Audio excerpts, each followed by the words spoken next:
Nui simply means big. So this is the big house. Yeah.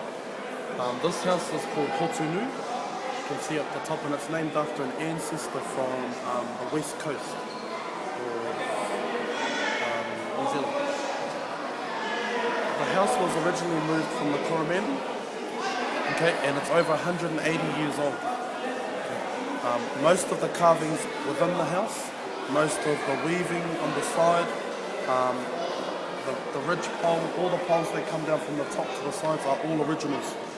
Okay, so they are over 180 years old. Do you have any questions?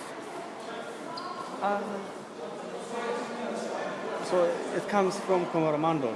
Yep, How long have you been in Auckland? It's one of the first treasures of taonga that we have that was moved here to the Auckland Museum. I'm not too sure exactly on the date when it was moved here, but it was one of the first.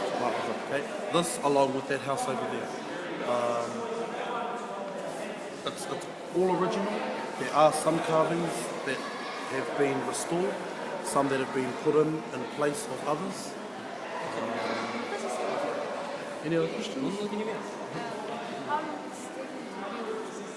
Okay, so this house is quite a lot larger than other houses. Okay, so this is one of the big houses, and it's traditionally used for sleeping. Okay, so people will sleep in here. Sometimes in different areas they'll allow you to eat inside there. It's used for funerals, it's used for church, it's used for weddings, big celebrations. It's like a community hall. Okay? But there are certain things that there are many protocols, many customs that must be followed inside the house. The house is made of wood, obviously. There are, if you can see, the front wall here is made out of what we call raupo. Alright? Any other questions? Yeah. What represent the pictures? The pictures. Okay, so if you go, when you go inside, at the very top of the middle ridge pole is a man. His name is Hotu Nui. Okay, and he's Hotu Nui the second.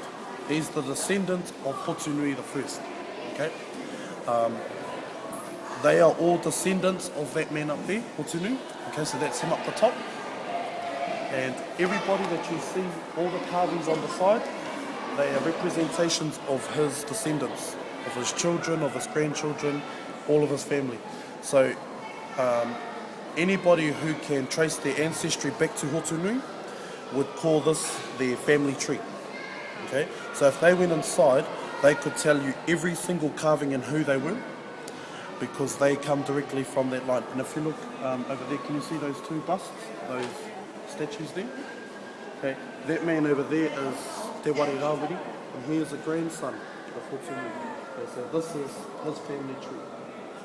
Alright, and that's his wife, Kua Haere.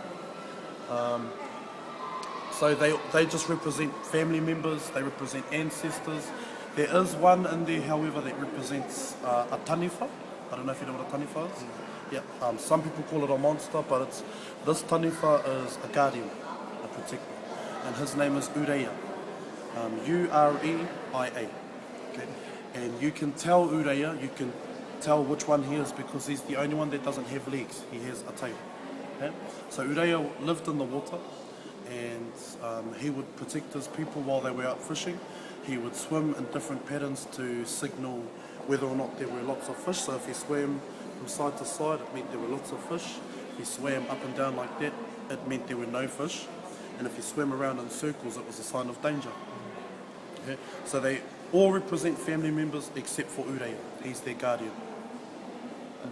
Any more questions? Yes, sorry, we can see the take off the shoes here. Yep.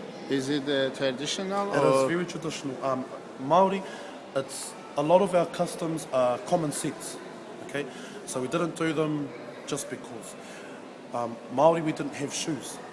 Okay, so we would never go inside with our shoes on because we never had any. The customs been maintained because the houses, when eventually they were dirt floors, but now we used to have mats, woven flax mats, and we didn't want to ruin the mats with our shoes.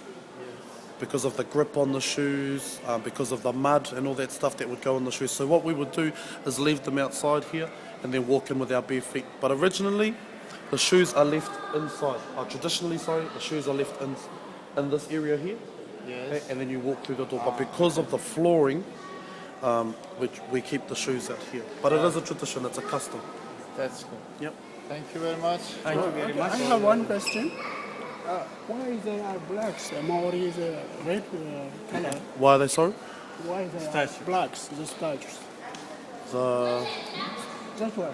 Why they are black color? it's the material they're made out of. It's not. It's just what do you call it? Is it iron? It's just the material. It's not. That's not the actual color. That's just the metal that was used to make the statue. But they are the guardians. They are the protectors of this house. So that's why they're facing this way. They're looking to watch the house. Any more questions? No, thank you. Thank you. You're very welcome. Thank you very much. Thank you very much. Thank you. You're welcome. Thank you.